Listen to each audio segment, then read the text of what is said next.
नमस्कार, आदाब, अभिनंदन, स्वागत। हिंदी व्याकरण श्रृंखला में आज हम अध्ययन कर रहे हैं सर्वनाम, जिसे इंग्लिश में प्रोनाउन भी कहा जाता है। आज हम पहचानते हैं कि किस प्रकार संज्ञा के बाद ये सर्वनाम प्रयुक्त होते हैं, संज्ञा के स्थान पर क्यों प्रयुक्त होते हैं, इन्हें किस प्रकार पहचाना जा सकता है, अक्सर परीक्षाओं में किस प्रकार के इससे संबंधित प्रश्न आते हैं। तो अध्ययन को शुरू करते हैं।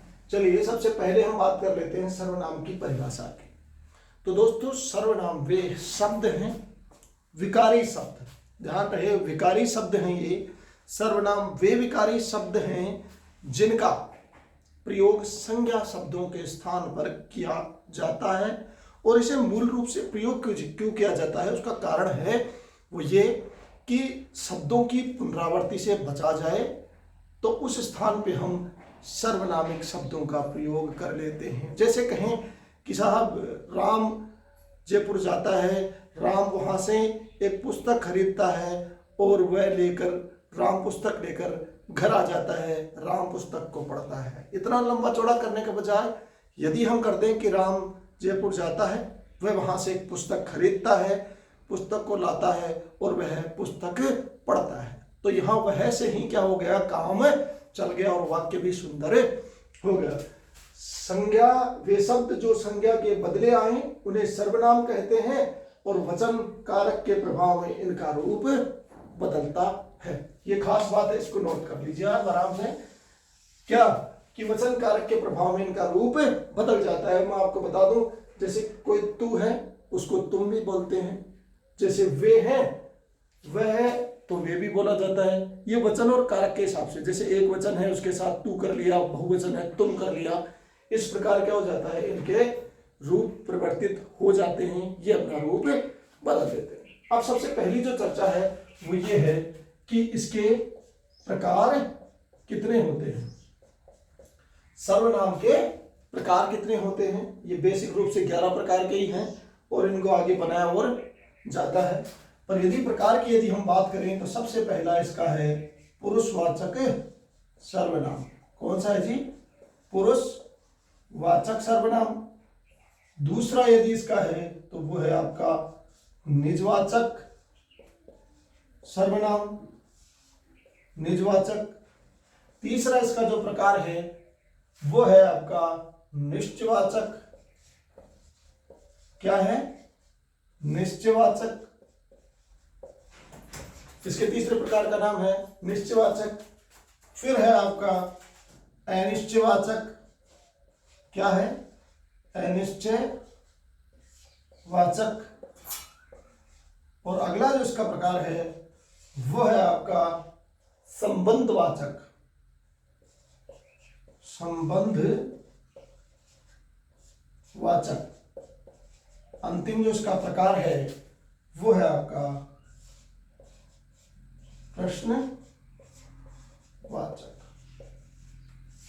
देखिए, इसके जो सर्वनाम के जो प्रकार हैं वो मूलतः 6 होते हैं, जिसमें सबसे पहला है पुरुषवाचक सर्वनाम, निजवाचक सर्वनाम, निश्चयवाचक सर्वनाम, अनिश्चयवाचक सर्वनाम, संबंधवाचक सर्वनाम एवं प्रश्नवाचक सर्वनाम। तो दोस्तों, मैं आपको बता दूं कि ये जो सर्वनाम हैं इनका प्रयोग किस प्रकार किया जाता है, ये क्यों आते हैं। देखिए, पुरुषवाचक सर्वनाम जो है वो निकटवर्ती सर्वनाम है, निकटवर्ती शब्दों का सूचक है, ये निकटवर्ती के लिए आता है।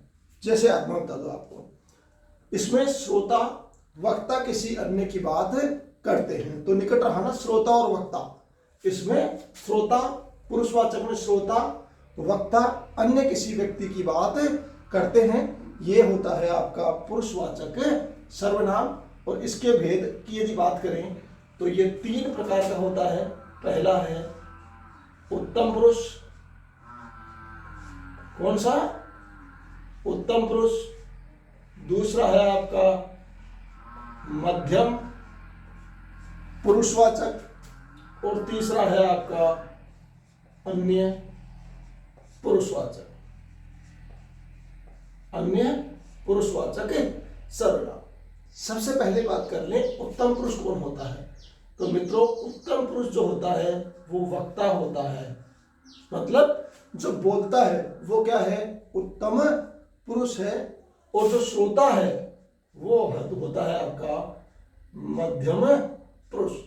तो वक्ता, श्रोता और यदि किसी की बात करते हैं तो वो होता है अन्य पुरुष। क्या होता है, अन्य पुरुष। सीधे से तरीके से हम ये समझ रहे हैं कि उत्तम पुरुष होगा वो क्या होगा, जैसे कोई कहे मैं या हम, तो ये क्या है, उत्तम पुरुष। श्रोता ही तो वो वक्ता ही तो होते ही हैं, मैं वक्ता, जैसे हम तो वक्ता। अब श्रोता, श्रोता की बात करें तो तू है, तुम है, तुम्हारा है। अब यहां थोड़ी सी एक महत्वपूर्ण बात बता दूं, जैसे तू है, हम अपने सामान्य जो व्यक्ति हैं उन्हें तू तो नहीं कह सकते, उसे हम क्या कहेंगे, आप। क्या कहेंगे, आप, आपका, यही तो बोलेंगे, आप या आपका। अब यदि अन्य पुरुष की हम बात करें तो वह या वे, ये क्या कहलाते हैं आपके अन्य पुरुष। जैसे कि मैं पढ़ रहा हूं, पढ़ रहा हूं। अब ये क्या हो गया आपका, मैं उत्तम पुरुष है, ये वक्ता है। फिर उसके बाद यहां हम कर दें कि हम पढ़ रहे हैं, तो ये हो गया क्या आपका उत्तम पुरुष ही। यदि हम कहें कि तुम पढ़ रहे हो तो तुम करते क्या हो जाएगा, यहां पर मध्यम पुरुष हो जाएगा। उत्तम पुरुष, मध्यम पुरुष। और अन्य पुरुष की यदि बात करें तो वह पढ़ रहा है, क्या हो गया, वह पढ़ रहा है। इस प्रकार उत्तम पुरुष सर्वनाम होता है। अगले सर्वनाम की बात करें हम, निजवाचक सर्वनाम। निज से सीधा सा अर्थ हम लगाएं क्या, कि निज का अर्थ होता है स्वयं, मतलब आप या खुद। आप या खुद जो होता है वो निज होता है। सबसे बड़ी बात आप ध्यान रखें कि जब कभी भी आपको यह लगे कि यहां खुद की बात कर रहा है, जो वक्ता है वो खुद की बात कर रहा है, स्वयं की बात कर रहा है कि मैं अपने आप ये काम कर लूंगा। जैसे मैं आपको कहूं कि लो आपको व्याकरण समझाते हैं, नहीं जी मैं अपने आप ही कर लूंगा। जब अपने आप स्वयं करता है तो उस स्थिति में आप क्या कहेंगे कि ये निजवाचक सर्वनाम है। तो किसमें, पुरुषवाचक में और निजवाचक में जो भेद है वो ये है कि निजवाचक में स्वयं होता है और पुरुषवाचक में वक्ता, श्रोता और अन्य पुरुष होते हैं।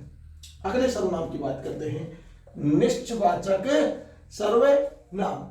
निश्चयवाचक सर्वनाम यह होता है संकेतवाचक।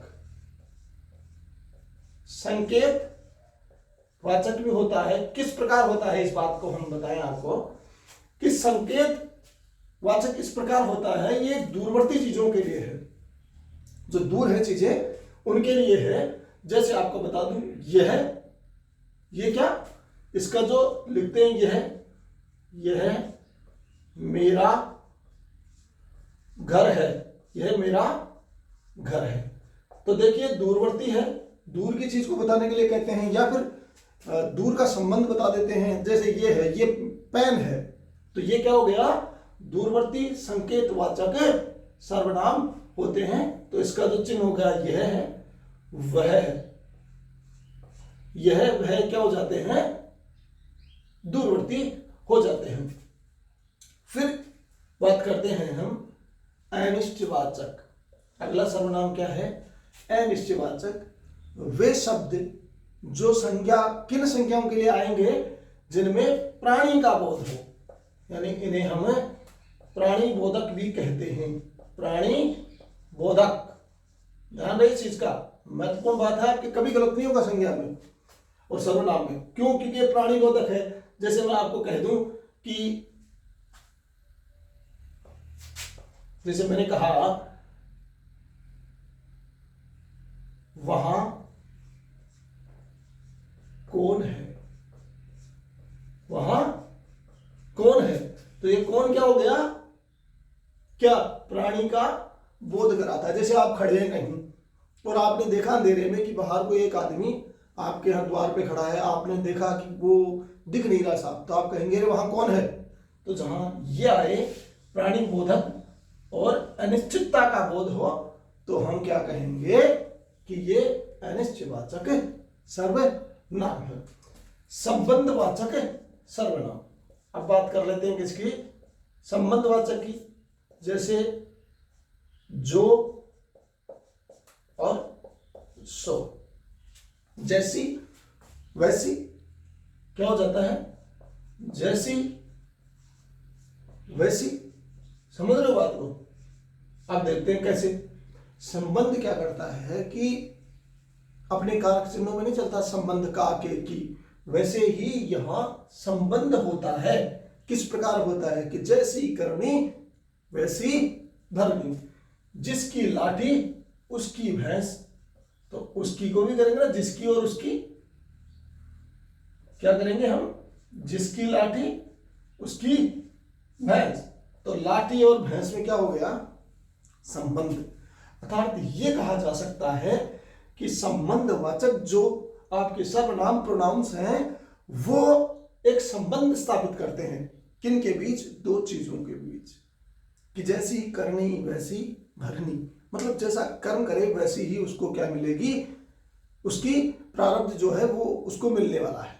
इसलिए हम यूं कहें कि संबंधवाचक सर्वनाम है, उनमें दो स्थितियों के बीच संबंध होता है। फिर है आपका प्रश्नवाचक सर्वनाम। अब प्रश्नवाचक जो सर्वनाम है उसमें प्राणीवाचक होता है। वो प्राणी बोधक था, ये प्राणीवाचक भी होता है। इसमें हम यूं कहें कौन, इसमें हम कहें क्या, नहीं बोल देते हैं, क्या कर रहे हो, क्या कर रहे हो। जब यहां कहीं भी प्रश्न की बात आए, जब कभी भी प्रश्न आए तो उस स्थिति में हम क्या करेंगे, प्रश्नवाचक सर्वनाम करेंगे। अब मैं इसके कुछ उदाहरण आपको स्क्रीन पर डाल रहा हूं, आप एक बार उदाहरण देख लीजिए ताकि आपको चीजें अच्छे से समझ में आ जाए। देख लीजिए, यहाँ देखिए जो सर्वनाम पुरुषवाचक होता है उसमें वक्ता के द्वारा बोला जाता है और उसको हम तीन भेदों में बांटते हैं जो इस प्रकार हैं। देखिए आपको बताऊं, पहला है इसका उत्तम पुरुष, दूसरा मध्यम पुरुष और तीसरा अन्य पुरुष। जैसा मैंने अभी आपको बताया कि इसमें एक वक्ता होता है जो उत्तम पुरुष होता है, मध्यम पुरुष होता है वो आपका श्रोता होता है, और जो ये जो अन्य पुरुष है इसमें वक्ता सर्वक्ता जो होते हैं वो श्रोता और वक्ता दोनों किसी की बात करते हैं ना, तो वो क्या हो जाता है आपका अन्य पुरुष हो जाता है। इसमें उदाहरण देख लीजिए एक बार आप, जैसे मैं है, हम है, मुझे, मैंने, हमें, मेरा, मुझको, ये सब क्या है आपके उत्तम पुरुष में आते हैं। और जो आपका मध्यम पुरुष है उसमें तू, तुम, तुमको, तुझे, आप, आपको, ये सब आपके मध्यम पुरुष। अन्य पुरुष में वह, यह, उनको, ये सब आते हैं। आगे हम बात करें निश्चयवाचक जो सर्वनाम है उसकी, तो निश्चयवाचक उसे संकेतवाचक भी सर्वनाम कहा जाता है। जैसे ये मेरी पुस्तक है, ये निश्चित बात है कि ये मेरी पुस्तक है, ये माधव की गाय है, वह माधव की गाय है, यह वह, सब कुछ संकेतवाचक होते हैं। अगला है आपका अनिश्चयवाचक सर्वनाम। इस सर्वनाम में किसी निश्चित व्यक्ति पदार्थ का बोध नहीं होता है। जैसे कोई आ रहा है, दरवाजे पर कोई खड़ा है, स्वाद में कोई कमी है, शादी ब्याह में नहीं कर देते भाई, इसमें कुछ तो कम है यार। फिर उसके बाद आगे हम चर्चा करते हैं संबंधवाचक सर्वनाम की। तो इसमें संबंध होता है दो स्थितियों के बीच, वो है जैसे जो कर्म करेगा उसका उसको फल मिलेगा। आप स्क्रीनशॉट पे लेते चलिए इनका। फिर बात करते हैं अपन प्रश्नवाचक सर्वनाम की। तो प्रश्नवाचक में क्या होता है कि प्रश्न किए जाते हैं, जैसे तुम कौन हो, समझ रहे हैं आप बात को। फिर पूछ लिया जाता है जैसे क्या कर रहे हो, जैसे राम, क्या राम पास हो गया, ये सब चीज़ें जहाँ प्रश्न किए जाएँ प्रश्नवाचक सर्वनाम। और इसका अंतिम जो प्रकार है वो है आपका निजवाचक सर्वनाम। निज मानी स्वयं होता है, निज मानी स्वयं होता है। जैसे मैं अपना कार्य स्वयं कर लेता हूँ, जैसे मेरी माता भोजन अपने आप बना लेती है। यहाँ जो आप है, नोट करने वाली बात ये कि जो आप है वो मध्यम पुरुष में भी होता है, पर मध्यम पुरुष में किसी श्रोता के लिए प्रयुक्त होता है, और यहाँ पर ये स्वयं जो कार्य कर रहा है उसके लिए ही प्रयुक्त होता है। सम्मानजनक शब्द हो जब, और वो स्थिति आए कि यहाँ श्रोता के लिए हो, तब तो आप कर देंगे इसमें मध्यम पुरुष, और यदि किसी निजता के लिए प्रयुक्त हो तो आप इसे निजवाचक सर्वनाम कर देंगे। देखने के बाद आशा करता हूँ कि आप सब लोगों को आज की क्लास अच्छे से समझ आई होगी। मैं इस क्लास के लिए एक online test series, online test की जो क्लास है वो आप सब लोगों के लिए इसमें एक डिस्क्रिप्शन बॉक्स में एक लिंक डाल रहा हूं। उस लिंक पे आप क्लिक करके इस टेस्ट को जरूर दीजिए। इसमें हम सिर्फ सर्वनाम से संबंधित प्रश्नों को देखेंगे और आपको इस लिंक पे जाके टेस्ट देना है। आपको आज की क्लास कैसी लगी इसके बारे में मुझे कमेंट जरूर करें, और मेरे YouTube चैनल को सब्सक्राइब करें, शेयर करें और बेल आइकन को दबाना ना भूलें। जय हिंद, जय भारत।